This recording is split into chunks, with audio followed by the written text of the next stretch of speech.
Hello, hello, and welcome to episode 24 of Healing Vibrations. This is the broadcast where we aim to change perspective of illness, to see it as a gift, to see if we can really see it as a gift and to unwrap that gift to find out what's inside. And today I'm really excited to be joined by the amazing and beautiful Traci Hill, who is living symptom-free after a diagnosis of multiple sclerosis. So she is definitely a few steps further ahead than me in her journey of healing, which is exciting. She is an subtle energy alchemist. I get that right. So Traci, thank you so much for joining me. And tell us a little bit about what a subtle energy alchemist is and how you work. Well, thank you for having me. It's so great to be here. I like to say, instead of like ripping the Band-Aid off, we're kind of just peeling back the layers slowly so that your body has time to adjust. And so I have different modalities I use to release trapped emotions that end up manifesting themselves as physical conditions. So your sort of journey of healing very much came from trapped emotions, didn't it? Because I know I've done some one of your courses on emotions and how they all link into the body. So you know a lot about emotions. I do. I do, yes. And it wasn't, I had to come full circle, and I was a personal trainer. I have a master's degree in kinesiology. I'm a holistic nutrition coach. And so my background started in just the physical. And when I realized there has to be so much more, there has to be other layers. And I look at, the Eastern philosophy of those emotions that you have come out as physical, and then the body speaks to you in a language of disease. Well, I had to go deep dive into what's going on here. And so I realized that we have trapped emotions that when never addressed, they eventually come out in a disease. So I say 95 to 98% of diseases are emotional, and not meaning they're in your head, but meaning that you've kept them so near and dear to yourself, like carrying around baggage that you don't need anymore, that they became a part of your appendage or a part of something that weighs you down, and oftentimes in the form of a disease. And you don't even know, do you? You don't. It's not like you're aware of. You've used the analogy of carrying a bag around of these emotions. It's not like you're aware that, oh, actually, there's the bag. It almost becomes part of you, doesn't it? Exactly. It becomes something that you're just so familiar with. A lot of people have a hard time letting go. I think the theme this week is becoming the victim. Right? Like I have heart disease, I have MS, I have Lyme's disease. And when you say that, it's because you carry that with you like the baggage, and it becomes part of your reality. Instead of saying, well, why am I diagnosed with this? Where did this come from? And start to dissect it, open up the luggage. What's inside? Like, what do we have in here? Like old pair of underwear? I don't really need that anymore. Well, it's interesting you say that, because of course when we're diagnosed, that's not a route our doctors would say to us, is it? It's like you have this label, if you like, which let's explore where that's coming from, what that might mean to you. That's certainly not a conversation I've had with any of my doctors anyway. Correct. And funny, because I had 3 doctors trying to, pinpoint, is it really MS? What's going on here? And I'm in the doctor's office it was my boyfriend at the time. And he's like, well, you can get pregnant or go on medication. And then he walks out of the room, and I'm like looking at this guy like, excuse me? Like, this is no bedside manner, no other, let's find the root cause. And so I've kind of poo-pooed Western medicine. I mean, it's great for emergency use, but after that, Mother Nature has all the answers. So uncovering these layers and saying, you know what, let's strip this apart and let's take what we need, which is probably nothing, and then let's lighten the load. Let's feel so much better because we've let go of what isn't necessary anymore. And your body can start to it can start to sprint, right? It's like, oh, I'm free. And so it just wants to take off. And so that's kind of, stripping away these emotions that create our habits and our patterns and our thoughts and our judgments on ourselves, and, the harsh criticisms and all the things that really keep us in a downward spiral, or at least stuck on the hamster wheel of doing and feeling and being the same thing over and over that we really don't want to be. So if you wouldn't mind sharing some of your story. So you talked about when you got that diagnosis, but prior to the diagnosis, what was the lead up to that? And then was it straight away that you just sort of, was it that diabolical doctor that just, what are those really my two choices? Was that it, or was there a bit of a journey to get you to that point? Yeah, it's a good question. Okay, so was type A, very much like do, very masculine. So I talk a lot about masculine, feminine energies. We all have both, but the generation I was brought up in was very much be independent, do your thing, do. And I didn't do a lot of be, which is the feminine aspect. So I joined the military and I got a master's degree. I got a master's degree while working full time and while training for a marathon, while exercising 8 hours a day, not a joke, while training for a 24-hour. So a super high achiever, I'm hearing. Yeah, so you could talk about adrenal fatigue and burnout. And I ended up fracturing my spine in my 20s. Wow. I was a dancer, and that kind of ended that. And, the carrying around a rucksack in the military, that didn't help my back a lot. And then I was running marathons because I was running away from something. Never would have even thought that. It would never have come into my thinking process, but I was running from something.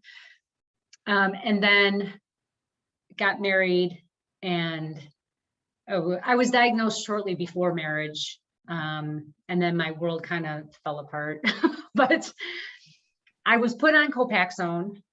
It's the once daily shot. And that was the most miserable thing I've ever done. I mean, oh my God. Oh, it was terrible. It was like having the flu every day. It was either, I don't know if my body was rejecting it. I don't know what was going on, but I can tell you that by the third month, I was like, I can't do this anymore. And so I literally did a year of just online constantly trying to understand the answer, or what is MS? Where does it come from? And what struck me, two things, was that one, there is no diagnostic tool. There is no one straight answer. It's like a culmination of many different things tools together. Yeah. And doctors are like, well, it looks that way, we're going to diagnose it that way. So to me, like, that doesn't sound right. But then number two, and this was so enlightening for me, I was on the mssociety.org website with the blog or whatever. And this is, again, going many years ago. I was diagnosed in 2000. So this is probably 2001. And I had put something on the post about doing yoga because I actually feel a ton better when I do yoga. And a nurse came back. She was a nurse and said, I cannot say that because there's no supporting evidence to prove that yoga helps. And she has to remove my post. I'm like, whoa, I just stumbled upon something. I didn't quite know what it was yet.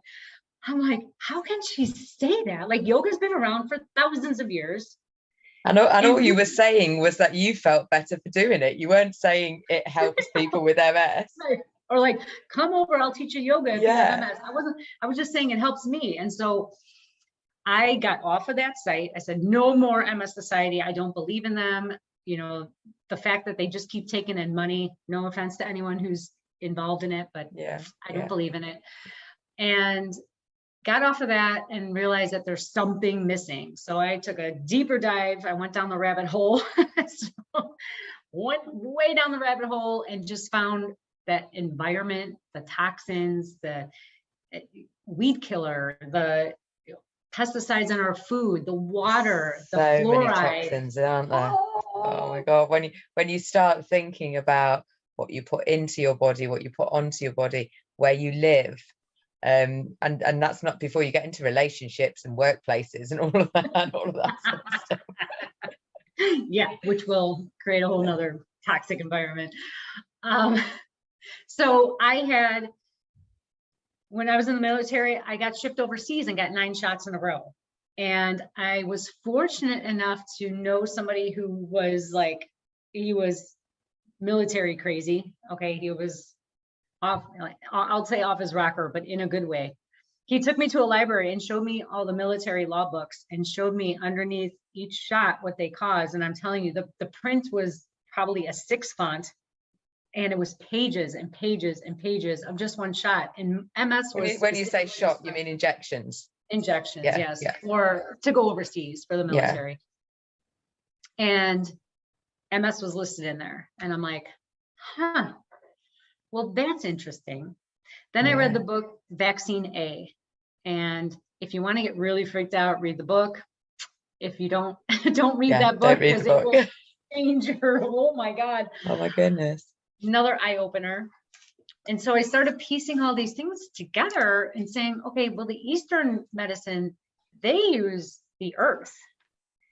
And, like Tylenol is mimicked after a plant. All the medicines are mimicked after a plant. So why can't plants heal you? And so if that's the case, then nature should be able to heal me.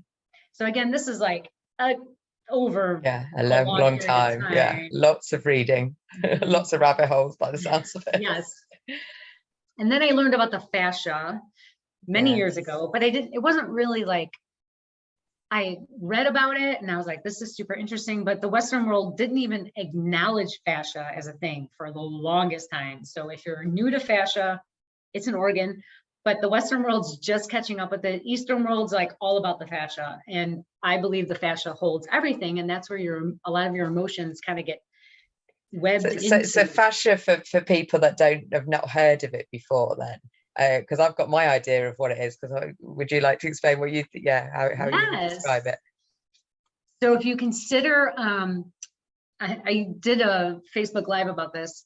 Trees have all their roots, and trees actually communicate. So there's a great documentary on Netflix about trees communicating. All their roots touch each other. And what happens is signals are sent to a tree's root, and they send it to the next tree and the next tree and the next tree.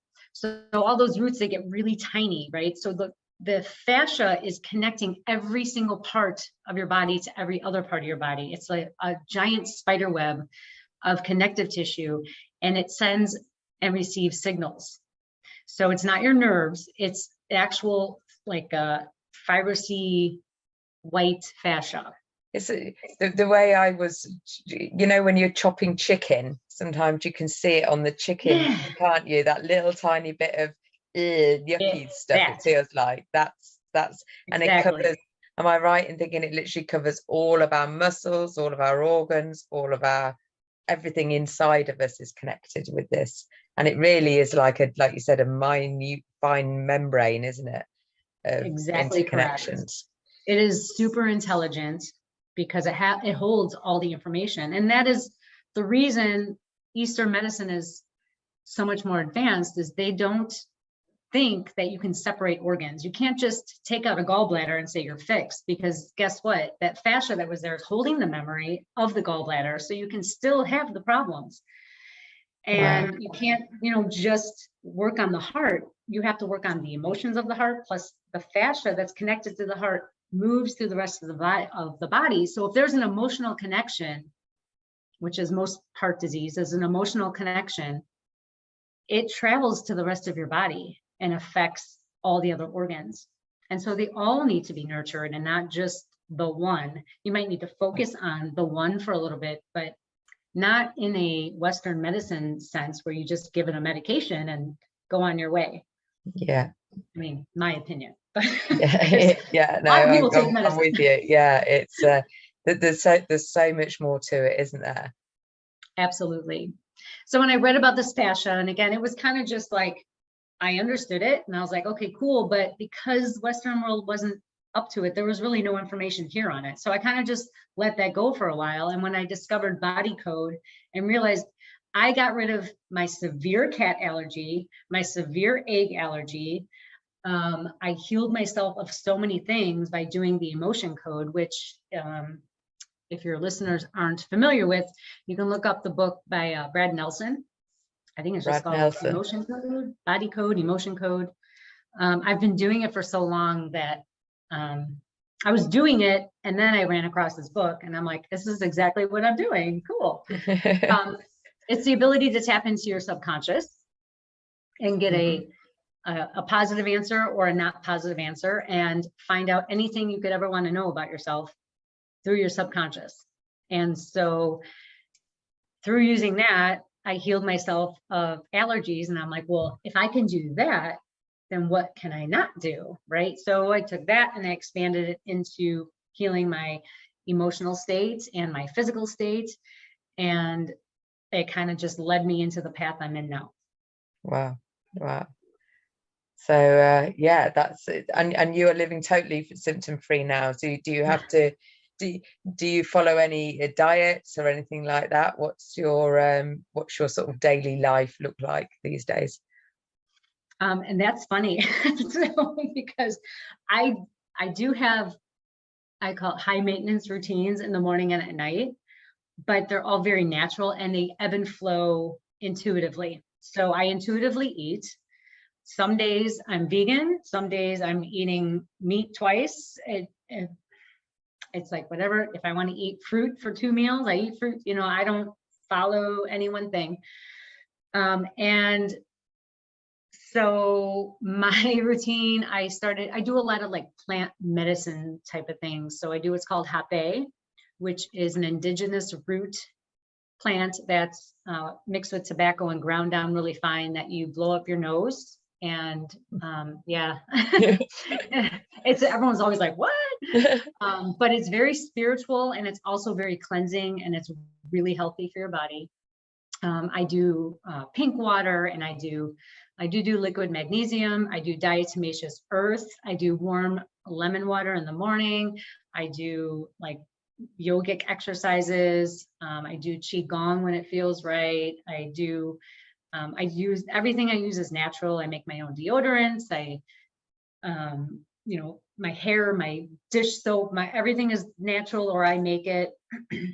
So, but again, this is not all happened overnight. This is realizing that toxins are just such a big deal.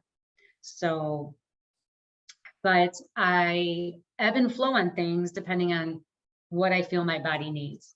So it's not like there's some things that I stick with more long-term, and then other things I can like do and then not do. Like I have a Theragun, I'll do that sometimes, and other times I won't. I have a what's a Theragun? The Theragun, it's like that vibrating gun that you could put on your muscles to loosen them up. There's a bunch of different versions of them.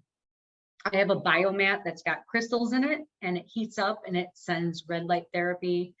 I have sound healing instruments. I have cacao that I do. I have kava that I do. So all these things, people are probably like, oh my goodness, yeah. And yeah, it's overwhelming if you're just jumping into things. So I always say to people, do the free things first. Always do the free things first and see how they feel for you. Like sun gazing, barefoot in the grass, just getting into nature, sitting silently. You don't have to meditate if that's too difficult. Just sit silently. No TV. I always say no TV. Don't watch TV, especially the news. Yeah, definitely. Listen, high vibe music. You know, don't gossip, and then your world will just start to get more peaceful. And all of those things are totally free and accessible. It's not like you have to do a whole lot. So when you talk about sun gazing, I've been here we are in the summer here in the UK. So a couple of people have said that. What actually is sun gazing? Sun gazing is awesome. So I don't wear sunglasses ever because it's a a good way to close off your pineal gland. Okay, so the pineal gland's in the very center of your brain, and it's like a tiny shaped pine cone. And it's really important for receiving energy from the information around you. So you could say spirit, you could say earth energy, you could say source, God, whatever you want to call it, but that's your connection. So when that gets calcified, you've cut off your connection. So the pineal gland, when it's not calcified, when it's functioning properly, it kind of vibrates a little bit, which is one of the reasons why chanting Om or any of the chants is really important, because it decalcifies that pineal gland. Okay.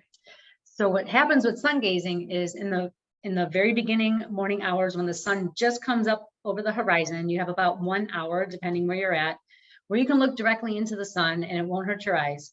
Right. And what it does is it starts a chemical reaction in your eyes. So you see the light, it starts the serotonin, or serotonin, starts the serotonin production, and that pineal gland actually emits a liquid, and it starts all the hormone production all the way down to the bottom of your tailbone. And that's really important for all of your hormones to stay healthy, is to begin the process in the pineal gland.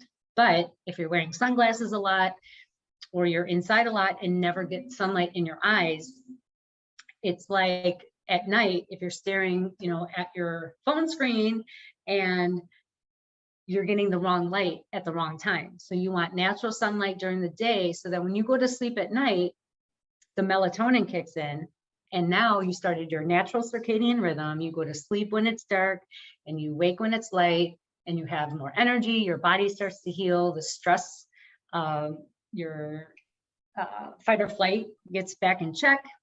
You decrease your stress hormones, and your whole body can start to balance itself out, all just from like 10 minutes of sun gazing. So wow. Well, it's interesting, isn't it? Because I do a lot of work on exactly that, calming your stress responses, because our bodies are built to heal themselves, aren't they? We cut our finger, we don't have to do anything for them to heal. Over the course of a few days, it'll heal. So it just made sense to me that actually our bodies are built to do that as well. But when we're in a state of fight or flight, when we're in stress, that body isn't ready to heal, because it's ready to fight some threat, isn't it? It's ready to work outside of us and to deal with whatever threat is coming on. But when the threat doesn't come on, there's no tiger attacking us, we don't have to run for our lives, and we don't have to fight anything.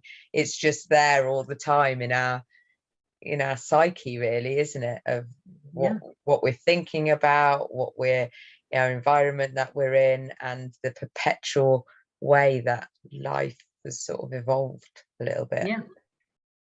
So it sounds like sun gazing, especially if you can get out early in the summer, which is quite early in the summer. So it's just as the sun's rising, is it? What about, is it setting? Is that the same? Or yes, you can actually do it setting. It's just not as common, obviously. I mean, it's beautiful to watch a sunset, so go for it. mm-hmm. But it's just, for some reason, not as common. But, to start your day with looking at the sun. And again, you'll be able to stare at the sun for a while, and then suddenly you just can't anymore, because it's too hard on your eyes. So yes, you can do it setting, but preferably rising, because it's a great start. And you talked as well about you sort of getting in touch with your own intuition, and eating what's right for you, and following this strange array of activities that sounds strange to anybody that hasn't been following your path. So how did that, and this is something that I am learning to do at the moment, this idea of we do have the answers, all of us do, nobody's path is the same. If we've got to find our own way, and that's our work, really. So that's what I'm working at. So do you have any advice to me, or anybody else that's like me, that's thinking, yeah, we do have the answers, I just don't know how to ask for them, or I don't know how to listen to them? What would you suggest? Okay, so do you ever have a day where you're following a certain, which diet are you following? Well, I'm sort of gone off the diet. I'm pretty clean, so I'm I am probably vegan with fish, I suppose, is my most of the time. So do you ever just feel like you are needing something, not necessarily like a donut, but something like you're craving something? Maybe it's a nut, or maybe it's a sweet potato or whatever. Well, I have the last, not so much now, it's sort of, I've come up the other side, but because I've been pretty much sugar free for a long while, but every now and again it's like, oh yeah, I don't know, I fancy a brownie. So that's your body saying that you're missing something, not necessarily sugar. It usually isn't. But you know, that intuitive feeling, because there's a lot of people who, I used to bodybuild, okay, and I would eat the same thing every day, and that was just part of the regimen. But I know people who do that for years in a row, and it's honestly not healthy, because you're missing, you need that variety. Typically, not everybody, but most people need a variety to make up for what they didn't get. You know, if you look back a couple hundred years, we'd eat local because we didn't have grocery stores, and we eat off the land. So if it became wintertime, you're eating the root vegetables that were the late crop for the year. So you're eating heartier, more dense things, right? And then in the summertime, you're eating fresher things, plucking the fruit off the trees. So intuitive eating doesn't necessarily just mean what source is telling you to eat at the moment. It's intuitively eating for your body at the space it's in. As you age, you know, what you ate in your 20s can't be the same thing you're eating now, because it's not we're different, yeah. So I could eat a whole pizza and nothing would happen. Now I smell a pizza and I'm like, but so it's about listening to your body and the changes it's rolling through. I don't want to say going through, because that sounds like a negative thing, but the changes that you're rolling through, the ebb and flow, the yin and yang of your seasons, meaning where are you at and what stage of your life are you at? Are you going through menopause? Are you going through pregnancy? Because if you're pregnant, you're going to need very different nutrients than if you're going through menopause. If you're a 25-year-old male, you're going to need very different set of nutrients than a 70-year-old male. And so it's allowing your body to adjust to the environment and season that you're in. You know, where do you live? What stress are you under? How active are you? How much sun are you getting? Because if you're not getting any sun, you're not getting vitamin D, right? So you're going to have to supplement that. And sometimes you can't help it. So it's allowing your body to take in what it needs at that time. And maybe it's for one day only, maybe it's for a week, maybe it's for a month. And then you just allow it to shift through the changes without judgment and with compassion. Okay. So then I suppose my question then is, how do I know that's like my body saying, yeah, I need something sweet maybe, or something, or just me, my emotion apart? Because there's a lot of emotion, isn't there, taken to eating? And so is there a little bit of a process that maybe people could go through if they have that drop in energy, and they again, it's a habitual thing? Because I know, not anymore, but you know, at one point I'd always have a chocolate bar in the afternoon just because that was my thing, and it became a thing, and it felt like, yeah, why wouldn't you? It goes well with a cup of tea. Hello, cat. And why wouldn't my cat show up? She shows up every time I'm on Zoom. Yeah, so that's a great question. So I was that person too. At 2 o'clock, between 2 and 3:30, I had to have something sweet. And then I would, not even so much sweet, but like, I'm trying to think like what I would eat. Sweet and like heavier. So not like like a fruit candy, but like something more dense. And it was constant. And I finally was like, I would ignore it. Like, no, I won't do it again tomorrow. I won't do it again tomorrow. So willpower burns through. Yeah, willpower does not last long. And I had to really understand, okay, what is it that's triggering this? Because I noticed, and it wasn't often, so I had to be very aware, and this is for your listeners and you if necessary. When you feel that trigger, even not just even the regular times, but other times, like I'd be at my parents' house and we'd be sitting around and I'd want something like that sweet, dense thing again, something I can really chew into, like a brownie, right? Yeah. Chewy, chocolatey brownie, right? Still a sucker for brownies, but like I can pass them up now. Or I would be working on my computer and I had something I really needed to get done that was a difficult task for me. Because I'm very like ADD mind, right? I don't move in a linear fashion. So if something was really difficult and I needed to focus on it, I'd want that again. So I had to say, okay, well, what's the common denominator here? And it was overwhelm and boredom. So if I got and they're almost two ends of the same stick, aren't they? Yes, yes. It was like overstimulation that spun my mind into like, I can't do this right now. And now I'm bored. So like, now what do I do? Like, I need to get this done, but I don't want to. So I'll go get something to eat. So I'll eat. So what I had to do was acknowledge it and then go like understand where that came from. And this is kind of getting into shadow work. Understanding when it first started, where did this first start? And I could pinpoint that when I would come home from school and doing homework, my mom would set a tray of brownies on the table. And nice, mommy. Yeah. Or a cookie or something along that lines. Yeah. Or like Nilla wafers, something to eat while I was doing homework. Well, I don't really remember homework being difficult, but we had a lot of homework. And so I would eat something sweet while doing the homework. So homework's boring, but it's also overwhelming sometimes.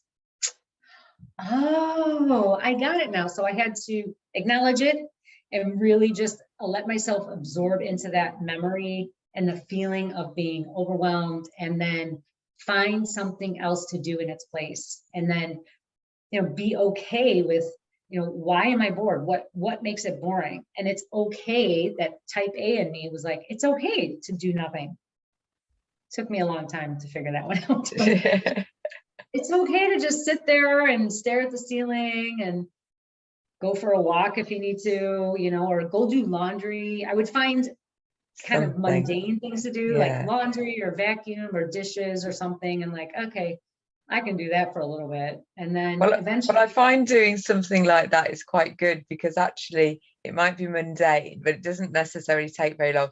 And it's productive. So you've done the dishes are done, aren't they? The kitchen's clear. So it feels like you've done something, even if it's not the thing that you're putting off, the procrastinating thing. Exactly. It's a great point. So I still accomplished something. Yeah. Not the main goal, but I got something done instead of just like sitting in front of the TV. One of my things, because I went through a really bad divorce. So before my divorce, things were bad. And my overwhelm became pecans dipped in Nutella. And I ate a lot of it, and I gained probably a lot of weight from that. And I realized, because I was so stressed out and overwhelmed in my marriage, that I was doing that as a compensatory mechanism. I'm like, one day I was just like snapped out of it, because I was like, oh my God, what am I doing? Just like spooning the Nutella pecans. I was like, and like, even now, like I kind of get heartburn thinking about like, oh my God, so heavy. OD on them. So just acknowledging that trigger, like what is triggering this habit, because your subconscious kind of just created this mechanism to get you to escape. For you, it could be TV, it could be smoking. Smoking's an escape mechanism. Yeah, or drinking. TV, shopping, I guess, all of those things that in the short term give us some sort of little hit, but in the long term are not good. No. Yeah. So you talked earlier about shadow work. So is this something that you and it sounds quite deep and dark. So do you want to talk a little bit about that? So I don't specifically advertise myself as doing shadow work. Sometimes it has to be done, and sometimes I have clients who want to do it.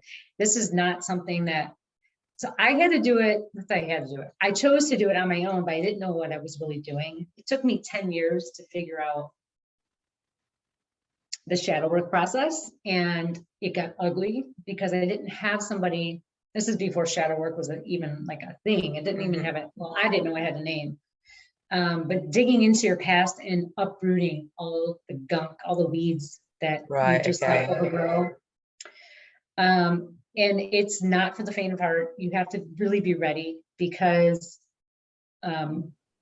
just like any person, most people fear change and they don't want to admit that. Like, no, I really want to change. I want to live this XYZ existence.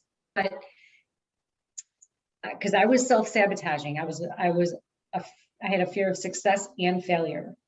And a lot of people have that, surprisingly. So it's the same stick, yeah. Yes. And what happens is if you have a fear of both, you end up self-sabotaging. And in order to get over that self-sabotage, there's things that happened in your childhood, most likely childhood, that continue to surface to keep you from succeeding and failing. So it's this paradoxical thing. You need to work around. You need to encapsulate the issue and pluck it out. And it's ugly. It's not happy work. It's not exciting work. But on the other side of it is bliss, because you finally stepped into your true self. And that's kind of really where I take people. But it's a process, and it's a lifelong process. It's not something like when I do coaching, it's 8 weeks. It's to get you going, right? Where you want to be going. Yeah, I'm always working on myself. I'm always learning, growing, expanding, just like you are. I mean, and when you're ready to really grow and expand and really, really change, the tools will fall in front of you. So if you're meant to coach with somebody, that's what you do. If you're meant to go on a retreat, if you're meant to study under somebody, whatever it is, it'll present itself. But you have to really, really be ready, because I always tell my clients, like, listen, if you're married, you may not stay married after this. You may realize that you're really not happy in your marriage. If you're at a job that makes a lot of money, and you might find out you hate this job and it's totally unfulfilling. And once you know something, you can't unlearn it. And so you're kind of stuck with making a choice then.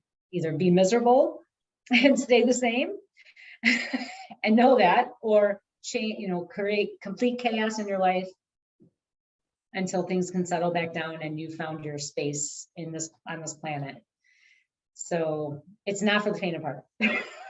But it's interesting you should say that, because I talk about my first sort of step into this world, really, in amongst, I call it my vortex of shit, because that's what it felt like. It was like, yeah, anything else you want to throw into the mix, my relationship, my job, my health, my people dying. It was like all, but in amongst it all, even though all that stuff was going on, I'd started learning about the law of attraction. I'd started learning about mind-body connection. I was starting taking full responsibility for myself. And even though lots of stuff, there's lots of emotions going on, there's lots of life changes, and like you said, that's we don't like changes, there was that inner part of me that was just like, this is going to be okay, because this is part of what needs to happen, because I was deeply miserable in many aspects of my life before. And if you're not happy, like you say, you've got a choice. You can carry on not being happy, but that leads to illness. I think that's definitely, I'm sure, part of what my MS was telling me. It's like, you were definitely on the wrong path. You were just on you weren't even on your path, you were on somebody else's path. And so this has been for me about redefining me, I think. And that's and that's the work, that's the spiritual side of it. I think spirituality is definitely, it's all part of learning about what makes me tick and what makes me light up and what I actually want, you know. And did you find that when you started on your path, like you got in so far that it was, now it's too late, now I just have to get through it, go right through that tornado and let it get out the other side? And it still feels like that, to be honest. It still feels like that. I'm very much, you know, I would not call myself a, no, that's not true. I was going to say I would not call myself a success, but I'm not there yet. I'm still very much on the journey to healing, on the journey to building your business, on that journey. But is there an option to step off and do something else? Possibly, but not one that every time I've looked at it, things have got a bit hard, and I think, what's my other option? It's not really an option. Right. So I think you're on there. It feels like I'm going the right way. So yeah. At some point, it's like you take one more step, and that's it. You're committed now. You have to just continue on with the healing journey, and wherever it takes you, you just have to trust. You have to trust it and allow. You know, I'm just telling a client today, like it's the healing part of it. Like you can't bypass it because you won't learn. You have to really sit in the suck. Sit in the suck, let it overwhelm you for a minute, but then pull your pants back up and go right back to it, because and carry on. Yeah. You know, if you wallow in it too long, it'll consume you. And if you try to jump over it, you're never going to see what you. No, you're missing the value of it, aren't you? Yeah. And so for most people who are on a healing journey are meant to be healers or coaches themselves. So in order to heal other people, you have to really see your path and how you got there and what worked and what didn't work, because you're going to coach the same people, same type of people that you are. Yeah. So that's just how it works. And actually, by working with a coach, so working with somebody like you, then it just makes that part a lot easier, doesn't it? It just makes it a little bit quicker. You've got somebody there to support you and know that actually this is just part of it, knowing that actually there's going to be a little bit of more discomfort, and that's what it is, really, isn't it? It's discomfort. No one wants to be uncomfortable. No, I mean, a bit icky. I don't like being cold ever. I hate being cold. Give me summer all year long, you know. I don't want to be uncomfortable, but sometimes you learn from that, you grow, and that's what this process is all about. And you know, for your listeners who are, this is another theme this week, who are embarking or thinking about embarking on a healing journey, I will say this. I heard there was kind of a lot of overwhelm happening these last couple of weeks. And so if you're feeling overwhelmed by the influx of information, Gina said it in the very beginning, we all have the answers within us. And that could not be any more true. I mean, sing that from the mountaintops. Don't listen to me. Do your own internal compass work. See what resonates with you. Take some information, and when you feel like your cup is full from 5 people, stop. Don't keep going and finding more information, because you will just get more overwhelmed, and then you're going to start questioning. Go inside, and that's where meditation or just sitting quietly in nature really helps, so that you can find your own answer. Because, and Gina, you said it before, is like, you know, there's no one path for everybody. Everybody's individual. And I'll say it again, wherever you're at in your season, in your ebb and flow, in your yin or yang, you have to dial in so that you can heal yourself. And then if you need assistance, you go and seek out that assistance for support and more focus and other ways of nurturing your path. But, you know, do your best to not jump on every single bandwagon. Like I told you all this stuff that I'm doing, it works for me. Yeah. Don't go and like do everything I'm doing. If it's, you know, if you just, I mean, if you want to try it just to try it, okay. But you know, so, a lot of this stuff costs money. And if you don't like it, then you're kind of stuck with it for a little bit. So try the free stuff. Always try the free stuff first if it feels right for you. As far as nutrition goes, do what feels right. Just eat healthy. There's no one way that's going to work for you forever. As far as exercise goes, move. Do whatever you got to do. Do yoga, go for a walk, stretch, you know, go weightlift, whatever it is, go just something. And it's that simple. And be a good human and you'll be healthy. Really that Yeah, easy. and I think that the curiosity piece as well, if you read something or see something that sparks your interest, you just think, oh, that sounds interesting, be a bit curious and dig a bit deeper, because like Traci said, there isn't one route for everybody. We've got to find our own, but that takes a bit of experimenting sometimes and finding things. And even if things don't work as you would like them, so for example, when I did my lots of diet experiment and it didn't quite give me symptom freeness straight away as it has for some people, but it's taught me so much about what's good for my body and what I like and different ways of eating. So no little inroad journey down is a waste of time, even if it doesn't give you what you were hoping it was, you know, was going to give you when you embarked on that part of the journey. So even if it's a little detour, you know, it's always a detour that teaches you something, that allows you to meet somebody else, hear something else, feel something out, experience something. And you keep it in your back pocket for later, because maybe you're just not ready for it at this time, but maybe in a year from now you're gonna be like, you know what, I'm gonna pick that back up again. It's kind of like a book, like, this book looks good, but I'm not ready to read it yet. And then another year you're like, I'm ready for that book. So yeah, absolutely. Well, sometimes you can read some of it one time and think, doesn't make any sense, and you pick it up, like you say, a year later or 6 months down the line, you're like, wow, this is talking to me. So it's I think it's being open. I think Wayne Dwyer said it sometime, didn't he? Having a mind that's open to anything and attached to nothing.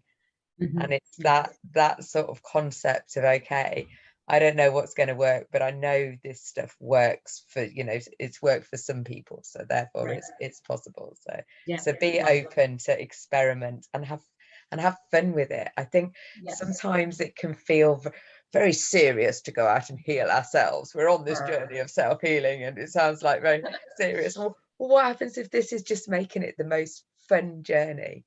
And I must say, and I just feel a bit emotional just talking about it, that actually where it's led me and the conversations that I'm having and the people that I'm meeting and the things that I'm trying is a right roller coaster ride of funness. Because why do we go on a roller coaster? Because we want to have fun and to be a bit scared and to stretch our comfort zone. So all of those things. Yeah. Great analogy. Love it. Yes. So You know, that could be my issue, is I take things too seriously sometimes because I'm so focused on things, and it's always my, you know, spiritual message is like, nope, just have fun. You know, life is a game anyways. It's just a matrix and you're just a pawn in the game. So you might as well have fun. You might as well enjoy playing it. Yeah, absolutely. Yeah.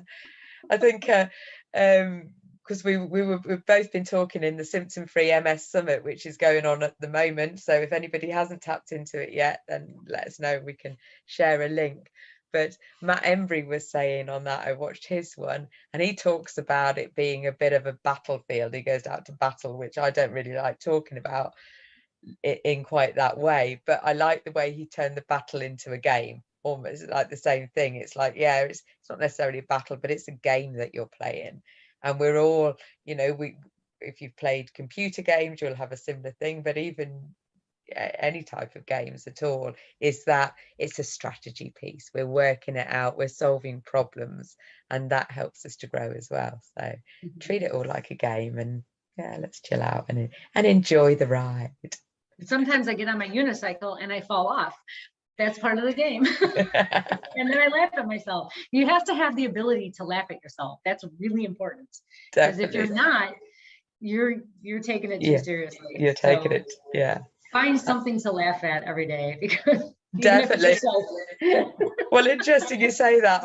I'm doing a laughter challenge in my group at the moment because I've spoken to a lot. Yeah, so a laughter yoga teacher, and she was saying the benefits of laughter. So I'm going into my group. I'm on day 13, and I'm just doing some laughing, and it's not easy because sometimes you don't feel like laughing, but even just forcing yourself to laugh, even when you're not feeling funny, is it makes your muscles in your face go, and also it almost feels like the fascia in your, that's how I described it, it feels like the fascia in your torso is being massaged when you laugh. You can sort of feel it. So